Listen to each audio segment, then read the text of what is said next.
Eu gostei desse lá de Niterói. Sentiram a ênfase, né? Esse lá foi pontual, né? Lá de Niterói. Eu faço pé lá de Niterói mesmo, queridos.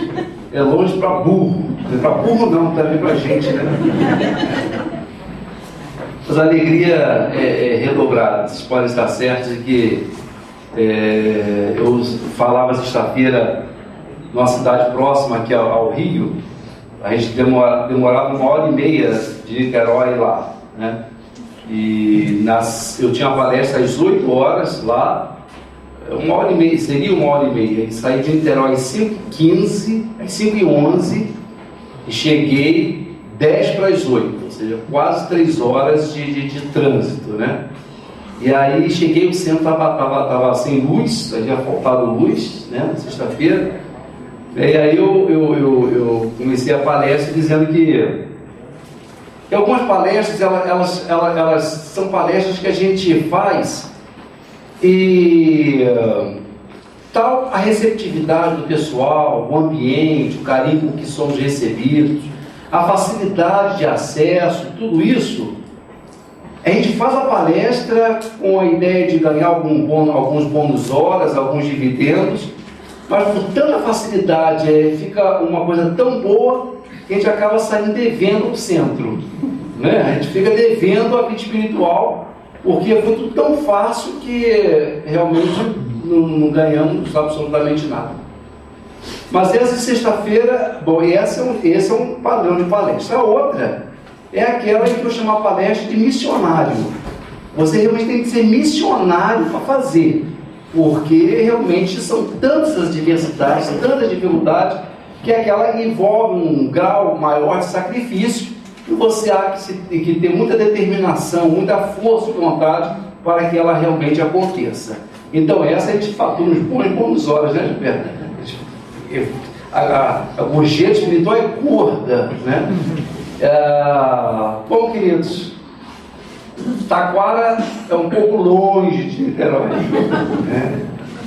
Mas eu quero dizer que o grupo Eurípides Passanufo está ainda na primeira classificação. Eu saio daqui devendo. Saio devendo aos Espíritos, devendo a vida maior, devendo a Jesus a bênção de estar aqui com vocês mais uma vez. Hoje eu já queria me dispensar, vou falar logo. Eduardo, tem muito trânsito e tal, assim, não desce. Não, eu posso sim, Gilberto, quem disse que eu não posso, né? E chego, então, sou recebido com esse carinho, né? Enfim, levando um presente hoje do coral. Cheguei um pouquinho mais cedo para ouvir o coral, mas ainda não deu dessa vez, né? Então que Deus nos abençoe, queridos, que eu possa traduzir na minha fala empolgante, na minha fala vibrante, na minha fala de fé, na minha fala de crença, que eu possa devolver para vocês todas essas manifestações de carinho que eu tenho recebido há tantos anos nessa casa, né? Que os Espíritos possam diminuir as minhas dificuldades, que não são poucas, e pelo menos durante esse momento podermos ser agraciados com a presença deles, municiando a minha memória, o meu coração, o meu entendimento, para que eu possa lhes falar ao cérebro, mas também falar-lhes ao coração. Que Deus nos abençoe. Um profeta. Estamos na iminência da chegada de Jesus e o povo hebreu estava ansioso, estava expectante diante da chegada de um profeta. Como vocês sabem, a história do povo hebreu é uma história de profetas, de grandes médiuns.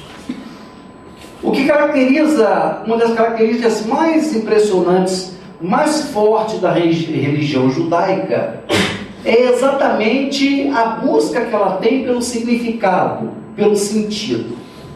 Tudo o que aconteceu na história do povo hebreu, tudo o que aconteceu de movimentos grandes, quanto aquilo que acontece na vida particular de cada um, o povo hebreu tem necessidade de entender, de interpretar, de encontrar o sentido para aquilo que está acontecendo.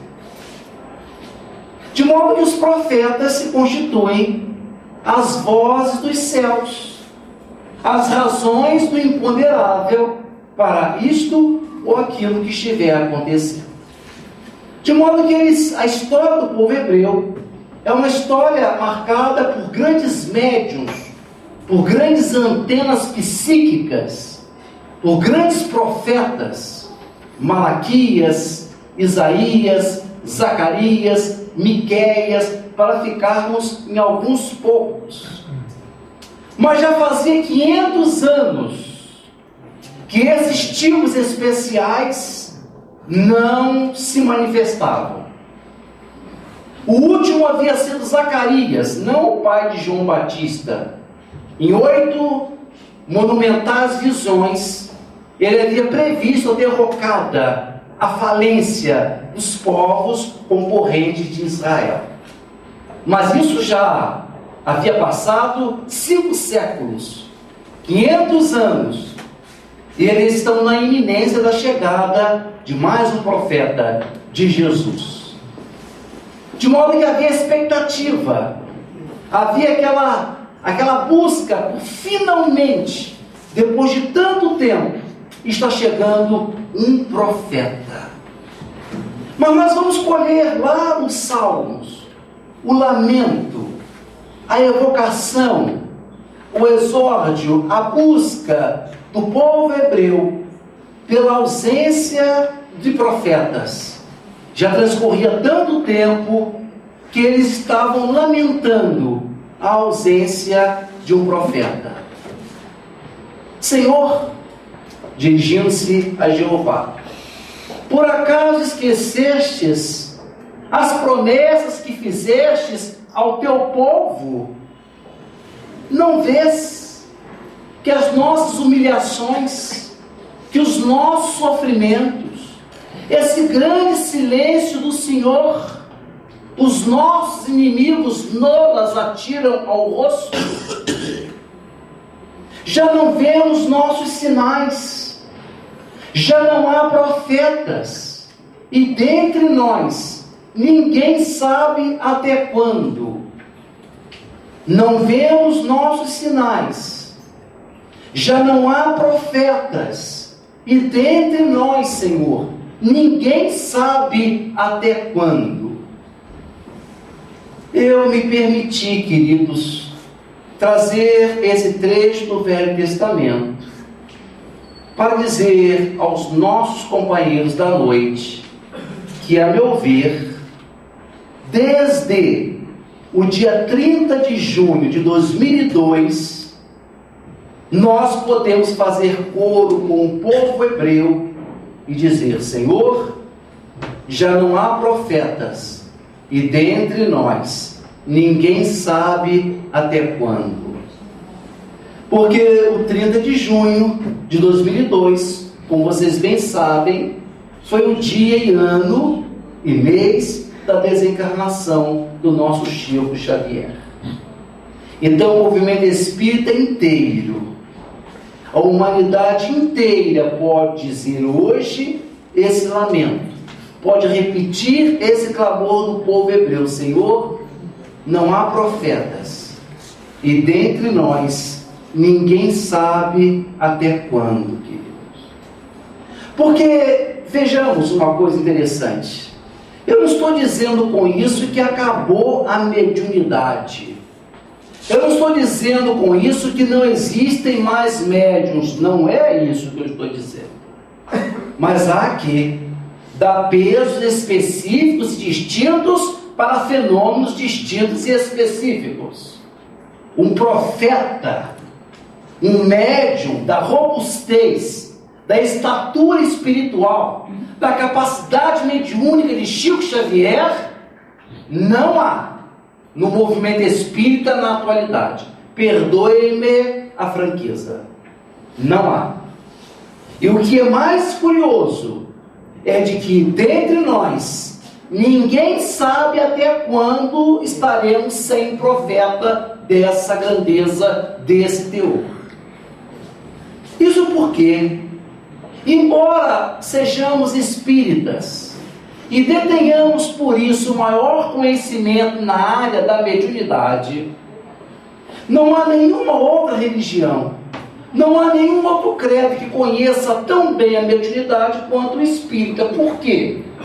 Porque ele dispõe do melhor livro, da melhor cartilha, do que melhor se escreveu em torno desse assunto, que é o livro dos médiuns, que deixa lacunas de dúvida, sim, mas é o que de melhor já se produziu. Os espíritos já produziram para a nossa orientação espiritual. Mas, mesmo detendo o conhecimento da mediunidade, mesmo sendo chamados expertises, para não dizer atualizado, dessa área da mediunidade, esse conhecimento do fenômeno mediúnico, essa visão algo aprofundada da realidade mediúnica, não nos deu e não nos dá o poder de produzir mediunidade. Por mais que entendamos o processo, por mais que codifiquemos o processo, por mais que estudemos o mecanismo da mediunidade, esse processo não está sob o nosso poder. Nós não temos condições de realizar nenhum caminho, nenhuma proposta, nenhuma experiência, nenhum meio capaz de produzir médiuns. Dirão alguns: ah, não, peraí, mas nós temos a nossa reunião de desenvolvimento da mediunidade. Em verdade, essa reunião se constitui reunião de educação da mediunidade. Em verdade, o desenvolvimento pressupõe um processo de encaminhamento, de orientação ou de potencialização de um germe que já existe na pessoa. Quem é médium já nasce médium. Quem tem a faculdade mediúnica, ela já traz de outras vidas, ou na melhor das hipóteses, do plano espiritual. A pessoa terá mais condições de manifestar essa faculdade na casa espírita, por quê? Um ambiente densamente povoado por espíritos que desejam se comunicar. Aqui cultua-se os espíritos. O ambiente da casa espírita está voltado para esse tipo de intercâmbio. Organiza-se uma sala própria para isso. Faz-se silêncio interior e exterior. Há todo um protocolo, por assim dizer, de ambientação para que o fenômeno aconteça. E o mais importante disso tudo é de que o médium que tem um potencial qualquer, ou a pessoa que tem um potencial qualquer na verdade de mediunidade, no dizer de Kardec, o germe primordial, a pessoa que tem esse germe em contato com uma que já é desenvolvida, a pessoa que traz o potencial, quando ela se aproxima fisicamente da pessoa que detém, que já trabalha, que já é o chamado médium desenvolvido, aquele que tem o potencial manifesta com mais facilidade a faculdade que já trouxe. Talvez, se não fossem aquelas condições, ele não manifestaria, levaria a vida inteira um fenômeno aqui, uma manifestação ali, mas não manifestaria a mediunidade consagrada. No contato com o outro, isso acontece com mais veemência, com mais agudeza, por um processo de indução magnética do médium desenvolvido para com aquele que está em desenvolvimento. Então, essas condições todas favorecem o desabrochamento da manifestação da faculdade dentro do ambiente espírita. Mas a pessoa tem de trazer o dom, a pessoa tem de trazer a faculdade mediúnica. Dirão alguns: mas Eduardo, nós não somos todos médiuns. Não, vamos definir, vamos nos entender. Segundo o item 159 do livro dos Espíritos, do livro dos Médiuns, o médium vai se caracterizar por quê? Por efeitos patentes de certa intensidade. Existe uma página psicografada, eu vi um espírito, eu dei uma mensagem psicofônica, ou seja, há um resultado, há um produto, há um resultado da experiência. Então essa é a faculdade, essa é a mediunidade que gera efeitos patentes de certa intensidade. Em verdade, queridos, todos nós somos influenciáveis. Todos nós, todos termos, somos influenciados pelos espíritos. Não há quem, diz o codificador, quem não tem o seu anjo guardião, que lhe sugira boas ideias, bons conselhos, ou obsessores que lhe deem más orientações.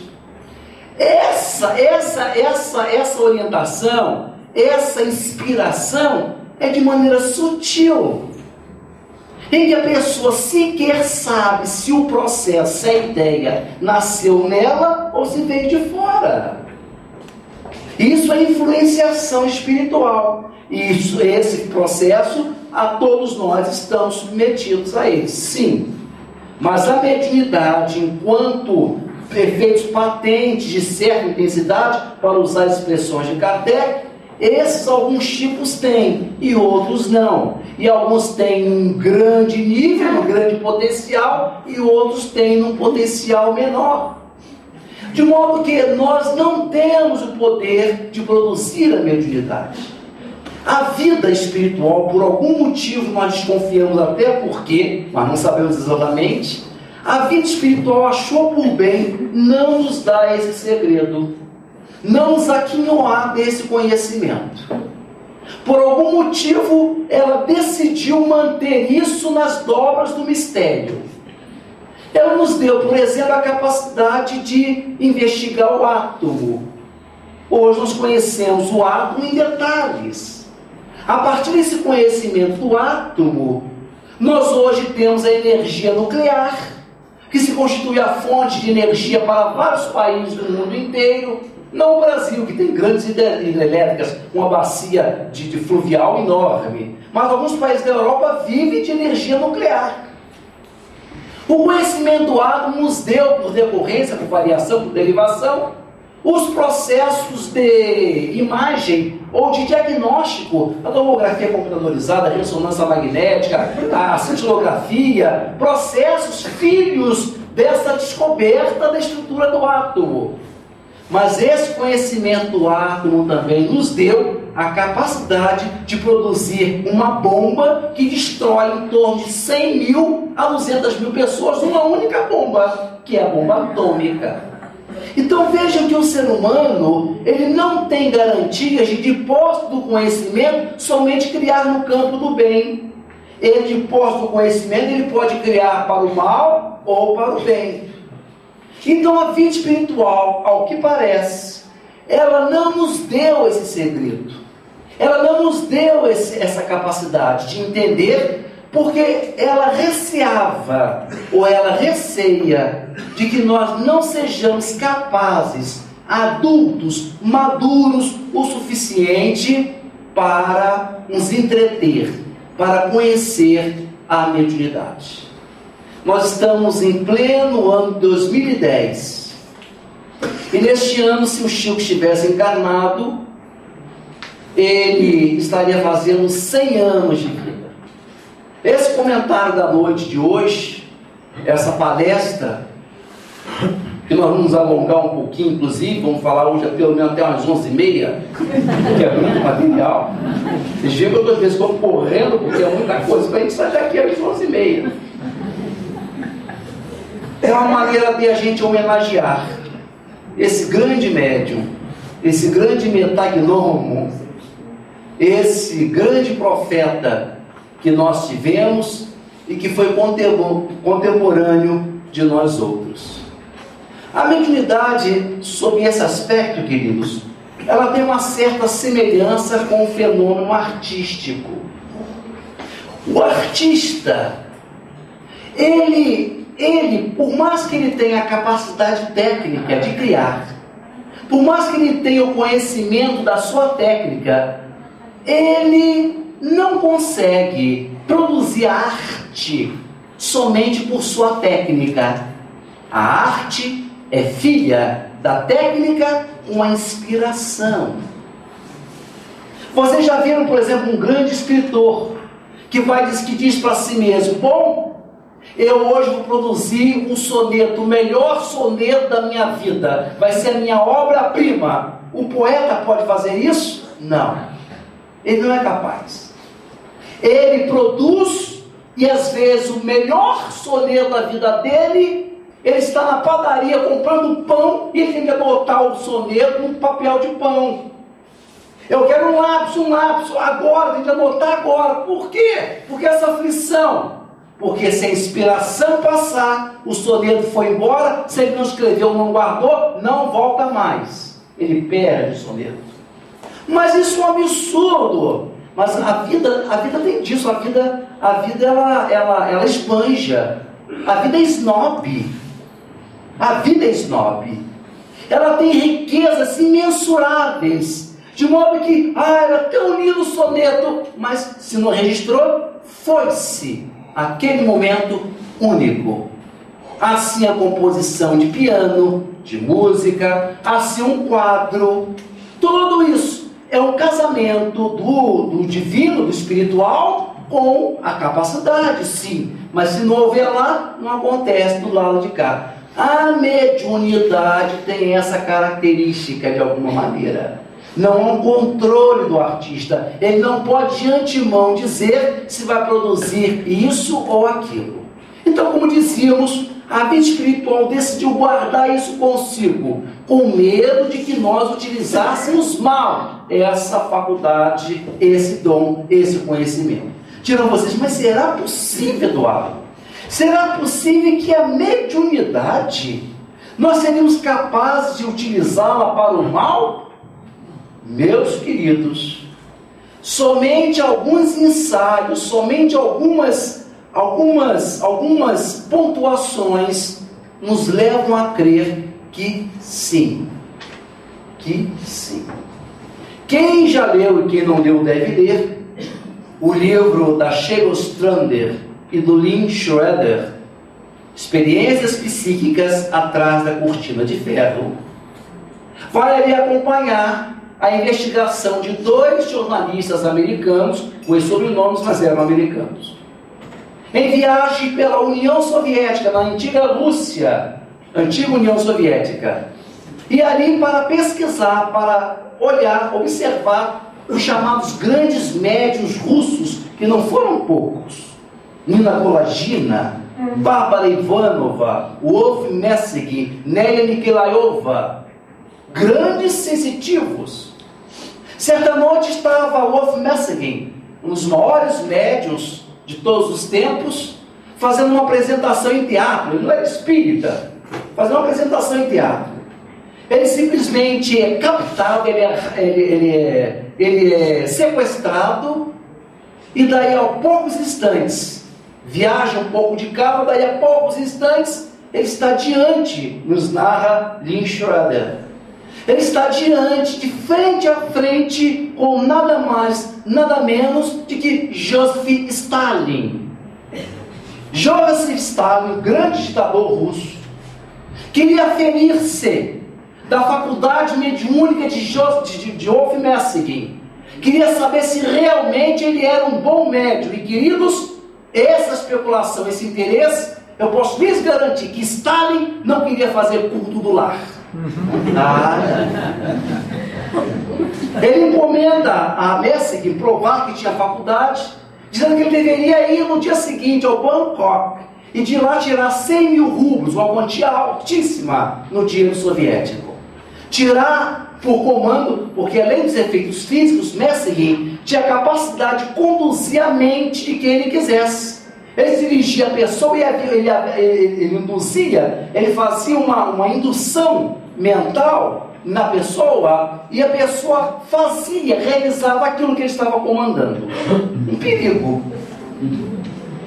Ele vai ao Bangkok, ele rasga um pedaço de papel, uma folha de papel, ele rasga no meio, não escreve absolutamente nada, se aproxima do caixa, coloca a bolsa em cima da bancada, entrega aquele pedaço de papel, ao mesmo tempo que induz o sujeito a entregar os 100 mil rublos. Abre a bolsa, o sujeito vai no cofre, tira os 100 mil rublos, coloca dentro da bolsa e ele sai. Lá fora estavam as testemunhas de Stalin. Abriu a bolsa, conferiu o dinheiro, sim, está tudo ok. Agora ele voltou para devolver o dinheiro, óbvio. O homem que já não estava sob a influência dele, quando vê aquela bolsa sobre a bancada, ele foi devolver.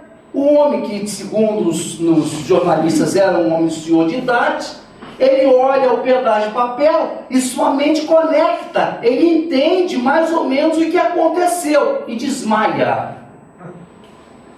Porque o que havia ele feito, sem nenhum documento, sem nada, mesmo não tinha nem conta no banco. A União Soviética experimentava Nélia Nikolaeva, porque ela tinha capacidade de telecinesia. Cinesia, tele, longe. Cinesia, movimento. Então, movimento à distância, movimento longe, ou psicocinesia. Termos da parapsicologia. De modo que ela tinha capacidade de mudar objetos de lugar. Dados, ela diria, eu quero que dê 4. Dado rolar, 4. E assim era a faculdade mediúnica de Nikolaeva. O serviço secreto da Rússia estava estudando uma maneira de potencializar essa arma, essa faculdade, para que isso de alguma forma governado, conhecido, organizado, potencializado, estudado. Meus queridos, quem tira uma jarra de cima de uma mesa não move uma alavanca disparando um míssil? Não é capaz de apertar um botão, explodindo uma bomba, sem que ninguém veja, não precisa nem ir lá. Qualquer radar, imagine um radar para pegar energia mental, não existe ainda. Não existe. Então, esses engenhos, o pessoal mais jovem, eles têm mais de dizer atualmente, o sujeito lá começou a viajar, né? Viajou na maionese, não é assim que eles falam? O orador começou a viajar na maionese. Não é viagem. Não é viagem.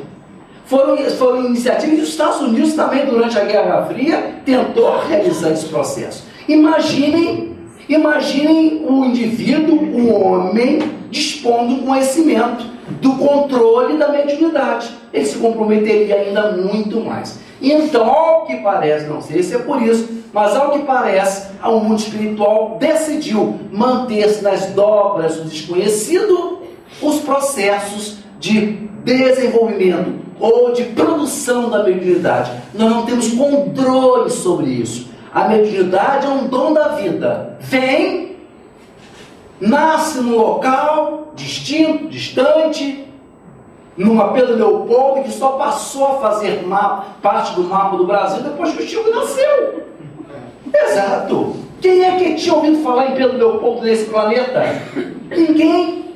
A cidade só ganhou nome, só teve repercussão depois do Chico. Então esses tipos nascem assim, surgem da vida espontaneamente, sem que ninguém saiba, e saem da vida espontaneamente, sem que ninguém saiba. A mediunidade verdadeira, o profeta por excelência, ele tem essa capacidade. E há que se fazer distinção, porque a mediunidade psicográfica é uma mediunidade relativamente muito comum. Isso quer falar um pouquinho mais rápido. A mediunidade psicográfica é uma mediunidade comum, mas temos de saber que a psicografia reveladora, o médium revelador, aquele que antecipa verdades, esse é o verdadeiro profeta. De maneira geral, o médium reproduz aquilo que é ditado pelo status quo, por aquilo que já está definido. Ele percorre uma estrada que alguém já percorreu antes. Não tem muitas variações, ele já percorreu e tem a segurança de que alguém já foi na frente. O profeta não. Ele abre a estrada, ele abre o caminho, ele se aventura. E se nós formos pesquisar, ele está certo. Essa é a característica do médium revelador, da faculdade mediúnica reveladora, antecipadora de processos que nós ainda não conhecemos. Então nós não podemos, queridos, por enquanto, ter o poder sobre esse dom, porque ao que parece faríamos um mau uso desse processo. Eu me lembro aqui de 1901, O Círculo Experimental Minerva fazia experiências extraordinárias com a grande médium italiana Eusébia Palladino, uma das grandes médias de eventos espíritos de todos os tempos. O Bozano, ao que parece, criou o Círculo Experimental para estudar exatamente a mediunidade de Eusébia Palladino. E ela submetia várias experiências. Numa noite, estava ocorrendo um fenômeno de transporte. A reunião ocorria um fenômeno de transporte. Eusébia presa lá na cabine, e os espíritos traziam de diferentes partes do planeta objetos. Mas isso era o que acontecia. Nessa noite, o espírito de John King, que segundo alguns vem a ser o pai da Kate King, aquele espírito que se materializava pela Florence Cook, que foi investigada por William Crookes. Não precisa guardar isso não, que não vai cair na prova. Esse espírito de John King, imagina se a gente perde a temporada dele. O espírito de John King diz para os presentes: se vocês se comportarem bem, eu vou fazer uma surpresa, vou dar a vocês hoje um presente. A luz foi apagada e logo dentro de alguns instantes ouviu-se um ruído de um objeto que caiu no meio da mesa de trabalho. Acenderam as luzes e viram simplesmente um pão, chamado pão massa soda, um pão de 4 pontas, o chamado pão italiano tradicional, pão da Itália. Aquele pão ali no meio da mesa, para espanto do seu Averino, que era o presidente da reunião, e outros pesquisadores que estavam ali, viram um pão, saindo do nada, eu usava lá dentro da cabine. E ficaram tão impressionados, tão espantados, porque o John King disse: olha, esse pão é real. Esse pão eu trouxe de presente para vocês verem que isso é possível. E um dos presentes virou-se para o espírito e disse assim: bom, já que esse pão é real, é verdadeiro, a gente devia ser espírita. Ele não pode ficar para ser comido por nós? Olha só, é espírito, não é espírito? Não porque eu falei a reunião, então depois tem que ter um lanchinho. O espírito... Dessa vez o próprio espírito deu um lanche, né? E então, não pode ser comido para um outro, não pode ficar assim? Claro que pode. Claro que pode ficar. Esse pão é verdadeiro. Eu tirei lá da padaria no início da rua.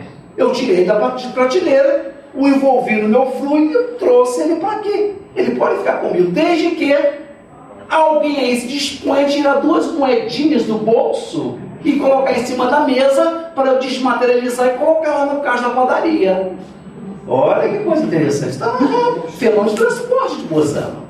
Veja que o espírito, ele deixa o pão desde que não gere prejuízo no sujeito lá na padaria. Não, o espírito seria um ladrão. Não, tudo, seria ladrão. Já tem tantos vivos, imagina o espírito também roubando.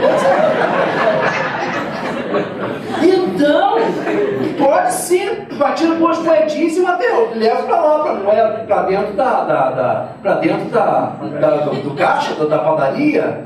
Veja então que existe uma regulação ética, existe um controle moral nesse processo. Senão, que imagina se o sujeito que chega no final do mês sempre quebrado, não é assim? Mora com a mãe. Ela, coitada, ganha 1/10 dele, mas ela sempre tem dinheiro. Ele nunca tem, ganha 10 vezes mais, nunca tem dinheiro, não é assim? Imaginemos a cena. Agora vamos viajar mesmo. Imagine a cena no final do mês. Pô, mas naquele mês ele já sabia da faculdade da mãe, né? Porque quem traz um pão não traz um amasso de real? Ou de livro esterlina, vamos melhorar. Não é isso? Quem traz? A pessoa traz de qualquer lugar. Quem traz um pão, traz um maço de notas de valor. Então, no final do mês, o sujeito virava para a mãe, que tem a faculdade, se ela tivesse o controle.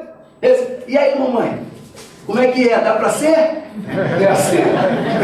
Como é que é? O caboclo está presente? Está aí presente? Olha, queridos. a vida não permitiria isso. Não pode, não pode. Isso seria uma balbúrdia. Acostumemos, queridos, com o fato de que o mundo espiritual está lá e nós estamos aqui.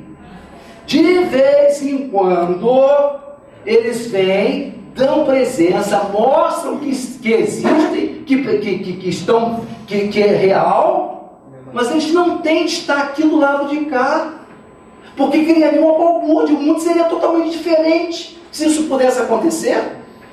Eu conto a vocês uma experiência que aconteceu comigo mesmo. Eu tinha conhecido o Boechat, Newton Boechat, falou nessa casa várias vezes, os mais antigos conheceram. O Newton, ele tinha visto a minha mãe aos 13 anos, aos 18 ele apareceu em Niterói, eu fui vê-lo, obviamente. Imagina um médium ver sua mãe. O Newton era preciso na faculdade do Newton. O Newton ele não estava nada, nenhuma dúvida. Então fui encontrado, eu tinha uns 18 anos, tem um tempinho. De modo que eu fiz amizade com ele, 2 semanas depois ele me fez o convite, porque a Estela e o Júlio Trindade, um casal de portugueses, que tinha uma casa em Piratininga, uma região praiana de Niterói, esse casal o convidou para passar um final de semana. E eu, sendo de Niterói, disse: Eduardo, você não gostaria disso? Óbvio, claro que sim. E o carro chegou em Niterói, pela ponte, me apanhou e fomos para Piratininga. Chegamos à casa dos Trindade, a dona Estela foi para a cozinha providenciar o almoço e disse: olha, os quartos estão lá em cima, vocês podem escolher o que vocês quiserem. Escolhemos, era um quarto de 2 camas, solteiro, uma direita e uma esquerda, a porta, uma cama direita e outra esquerda. E o quarto, queridos, não tinha janela, o quarto tinha uma porta que dava para um varandão.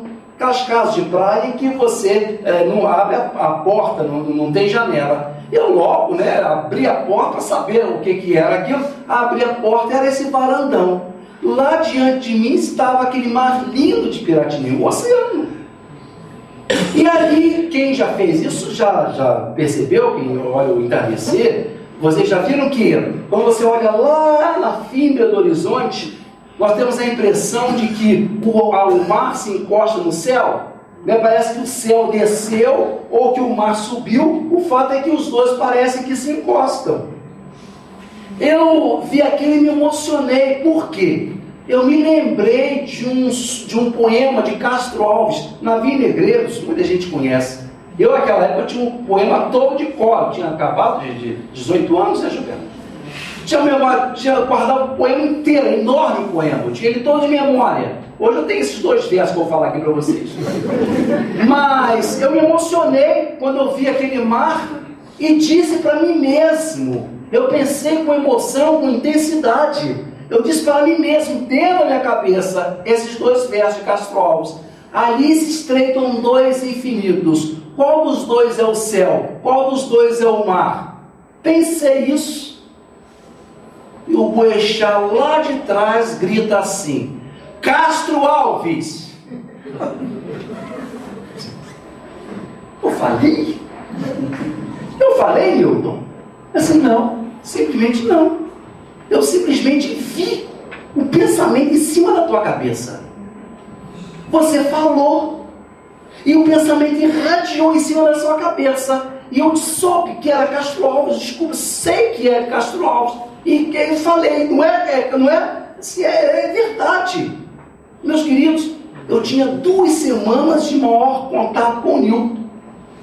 Vocês podem imaginar, você está em contato com uma pessoa que sabe o que você está pensando a todo momento.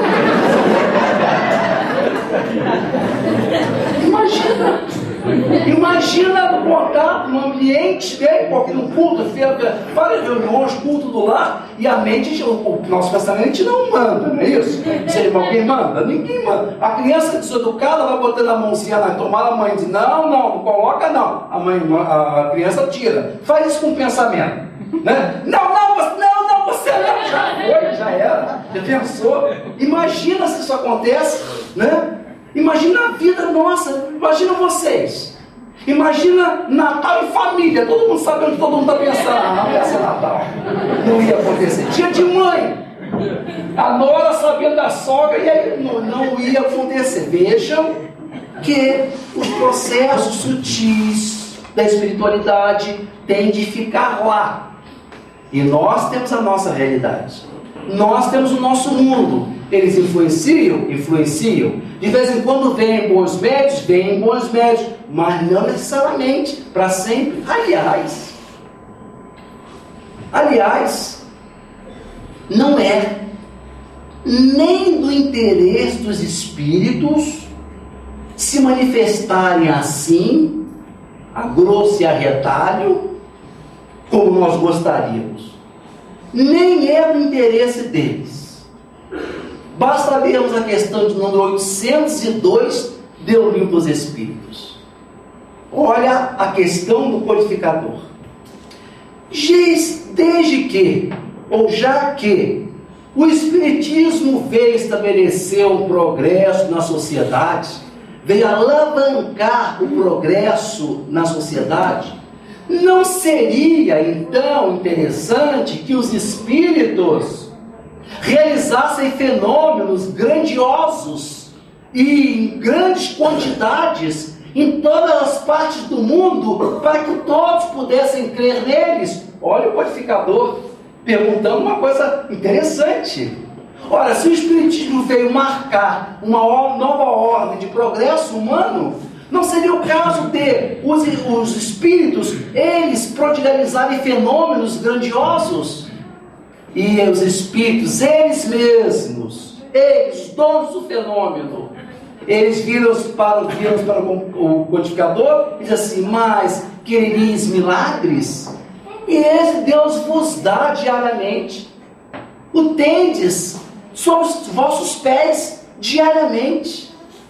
Mas Deus, na sua bondade, não quer que chegais a Ele através das manifestações mediúnicas, e sim pelo vosso entendimento. Questão 802 do Livro dos Espíritos. Então não interessa, queridos, aos espíritos fazerem isso, porque de alguma forma, se a pessoa que se aproxima do espiritismo, da espiritualidade, ela já tem de ter uma elaboração mínima, evolutiva. Então o processo não é assim, de massa. Não interessa a espiritualidade isso. E para arrematar, item 347 do Livro dos Médiuns, o codificador diz assim: bom, as casas, os grupos espíritas, que só realizarem reuniões de experimentação mediúnica, certamente se encontrarão em grandes dificuldades quando não tiverem mais médiuns. Olha o codificador admitindo a possibilidade de grupos não possuírem médiuns. Está lá no texto, Livro dos Médiuns. Entretanto, as casas bem construídas, as casas bem organizadas, essas não sentirão a falta, porque verão que o espiritismo é algo muito maior. São várias atividades, vários nichos de ação em que a mediunidade, em não existindo, não afeta a estrutura da casa espírita. Aliás, continua o codificador, é a providência dos próprios espíritos se afastarem um pouco de tempo, não se manifestarem durante um bom tempo, a fim de que as pessoas possam digerir e entender aquilo que eles já trouxeram. Então, os próprios espíritos, de maneira estratégica, de maneira organizada, dão presença, mas se afastam, deixando que nós agora possamos ler e investigar aquilo que eles deixaram. E nesse particular, queridos, eu tenho certeza que pelo menos aqui no grupo Eurides Passanufo, eu tenho certeza que aqui vocês não vão me decepcionar. Eu pergunto a vocês aqui: quem é que já leu, levanta a mão, as 430 obras de Chico Xavier?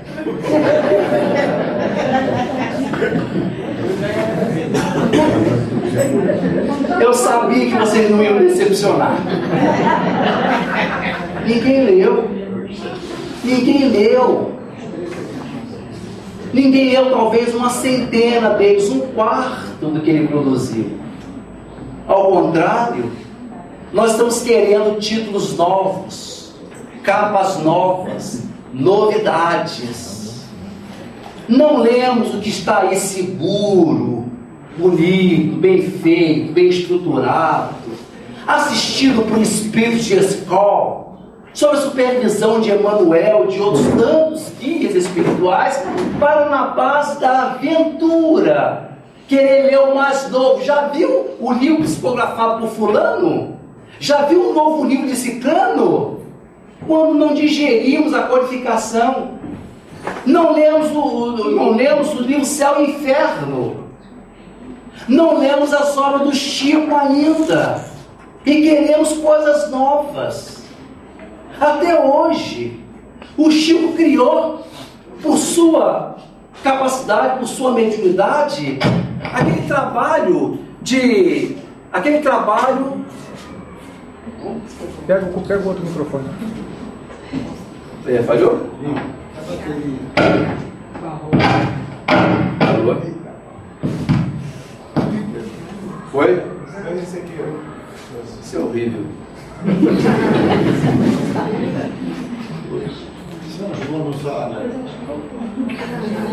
Boa.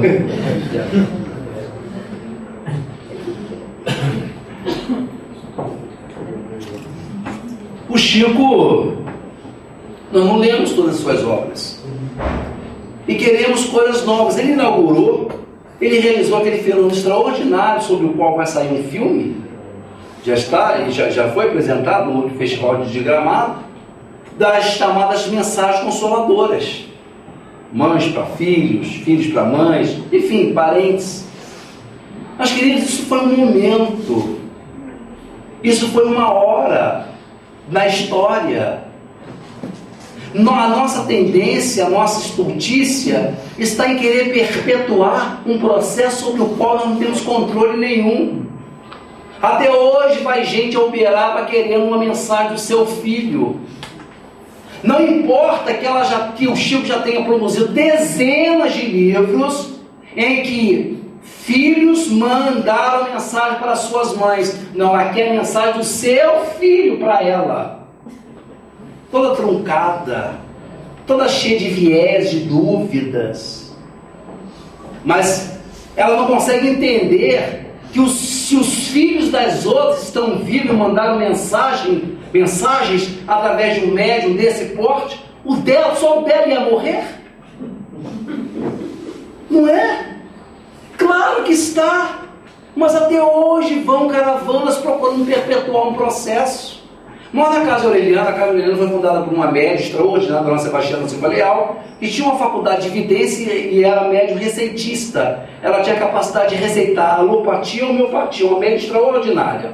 Talvez por conta dela, no momento dela, vieram mais 3 ou 4 médios, quase eu me lembro perfeitamente, excelentes médios de receituário mediúnico. As receitas eram precisas. Nós levávamos aos médicos homeopatas e eles ficaram impressionados. Nós criamos então o receituário mediúnico, que era uma sala só para o receituário, e criamos uma farmácia homeopática, em que nós oferecíamos gratuitamente os medicamentos. Meus queridos, isso vigorou durante décadas na Casa Aureliana, até que um dia eu fui verificando que aquele potencial do receituário mediúnico, o médium receitista, já não existia mais. E todos estavam querendo perpetuar. Agora quem vai ser o médium receitista? Agora quem vai ser? Perpetuando um processo que nós não temos controle. E de maneira corajosa, eu acabei com esse trabalho na Casa Aureliano, e hoje o receituário é a biblioteca, e onde era a farmácia é o enxoval, a confecção de enxoval. Vejam que esses fenômenos são presentes da vida. O médium vem, e enquanto ele está ali, o processo acontece. Quando ele vai, morre, se não tiver um outro. E por que esse afã? Por que a nossa incapacidade de entender que os processos da vida não são substituídos assim em série? Eu pergunto a vocês, desencarnou Mozart, o grande compositor. Vocês ouviram falar de alguém que a época de Mozart ficou procurando, e agora quem é que vai substituir Mozart? Aconteceu isso? Morreu Isaac Newton, o pai da física. E o Newton morreu. E vocês sabem se alguém ficou assim, bom, e agora como é que nós vamos ficar sem Isaac Newton? Levou 500 anos, quase 500 anos para vir um Einstein. Meus queridos, os valores da vida, os valores verdadeiros da vida não acontecem assim como se fosse uma fábrica em massa. A coisa produz, não, desse cada vem outro. Não, absolutamente. Nós temos um material extraordinário para ler, para estudar, sem que isso altere a nossa condição de espíritas. De modo que nós temos esse compromisso, e ao invés disso, de maneira imatura, estamos procurando sempre uma novidade, sempre o mais novo, com todos os riscos que isso podem advir.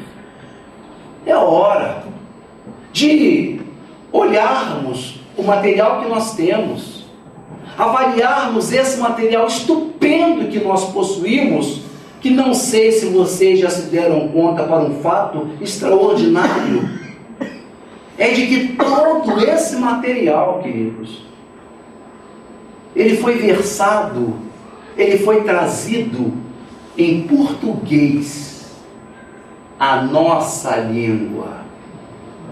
Vocês não queiram saber o que isso significa. Talvez só quem tem de ler numa língua estrangeira é que saiba valorizar o que é isso. Ler num idioma que não é o seu? Não. Os 430 livros vieram em nosso idioma, na nossa língua mãe. De modo que alguém que consegue ler um pouco bem, entende. Mecanismo da mediunidade, evolução dos mundos, tem lá suas dificuldades, mas no grupo de estudos também se resolve. A dificuldade de um saneia, a facilidade de um saneado pela facilidade de outro. Mas no grosso, o importante, a mensagem, as mais profundas, quem lê bem consegue entender tudo em português. Imagine se isso estivesse numa língua estrangeira. Vocês, até hoje, não existe uma tradução boa de há 2000 anos e Paulo e Estevão para o inglês. Vocês sabiam? Vocês sabiam que os ingleses não podem ler Paulo e Estevão? Não podem ler há 2000 anos? Pobre deles, não? Não existe.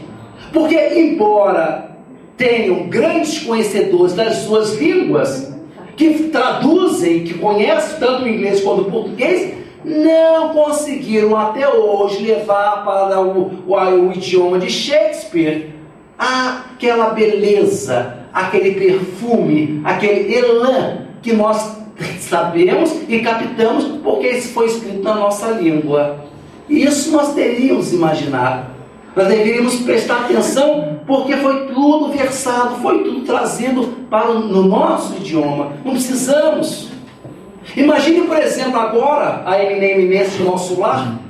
Só para facilitar para vocês, vamos imaginar que um médio de nosso lar, só para facilitar, fosse chinês.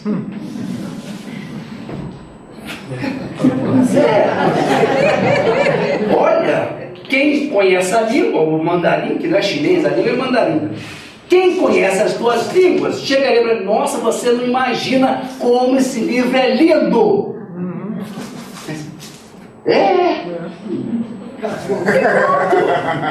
É bonito, é lindo, é isso mesmo, pronto. Acabou. Não. Nós podemos ler, está aí à nossa mão. Um pouquinho de paciência, um pouquinho de tempo, dedicação, a gente lê todo esse material. Estamos comemorando em 2010 aquilo que seria os 100 anos do Chico Xavier. Quem sabe a nossa maneira melhor de homenageá-lo não é dizer a ele que não foi em vão, queridos, mais de 90 anos em prol da mediunidade.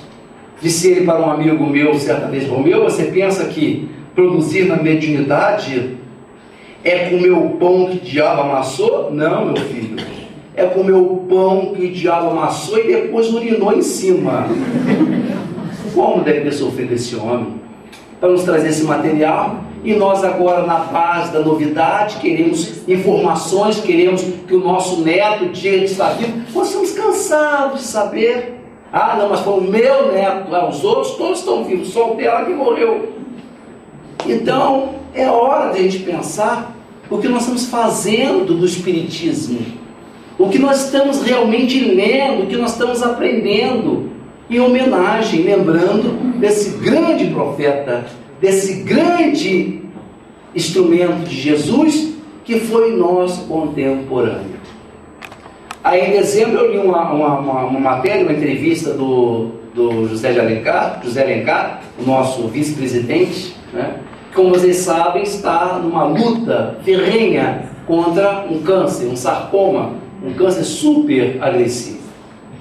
Naquela época ele já tinha se submetido a 11 tratamentos para o câncer, entre quimioterapia, radioterapia, cirurgia e outras terapias experimentais. Já tinha estado no MD Anderson, considerado um dos maiores, se não o melhor hospital de câncer do mundo. Pois bem, um homem poderosíssimo, um dos homens mais ricos do Brasil, poderoso, vice-presidente de uma nação de 190 milhões de pessoas, pois esse homem, dando essa reportagem para a jornalista, dizia: olha, eu quero te dizer o seguinte, que esse câncer, ao que parece, ele vai me matar. Eu estou brigando, mas parece que eu vou perder essa guerra. Ele vai vencer. Mas eu quero dizer que esse câncer me fez diferente. Eu sou, a partir dele, uma pessoa diferente. Com ele, eu consegui adquirir mais humildade, eu consegui valorizar as pessoas pelo que elas são, e não por aquilo que elas têm. Eu valorizo e admiro profundamente meu médico, meu assistente, pós-doutorado no Brasil, pós-doutorado na América, no mundo, um dos grandes nomes da oncologia no Brasil.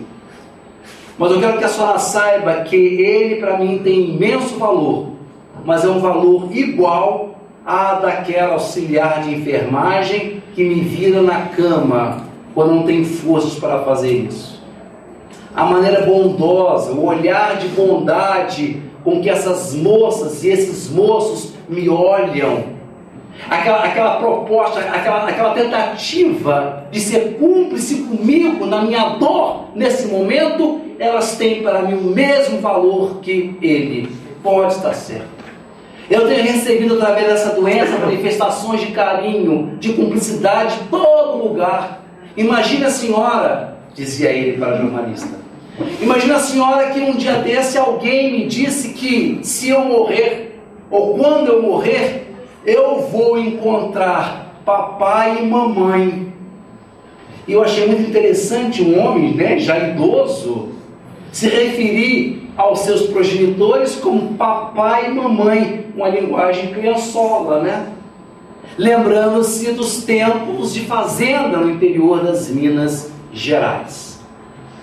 Então a senhora imagina que essa pessoa foi tão boa que quis me alentar, dizendo que eu, ao morrer, eu vou encontrar com papai e mamãe.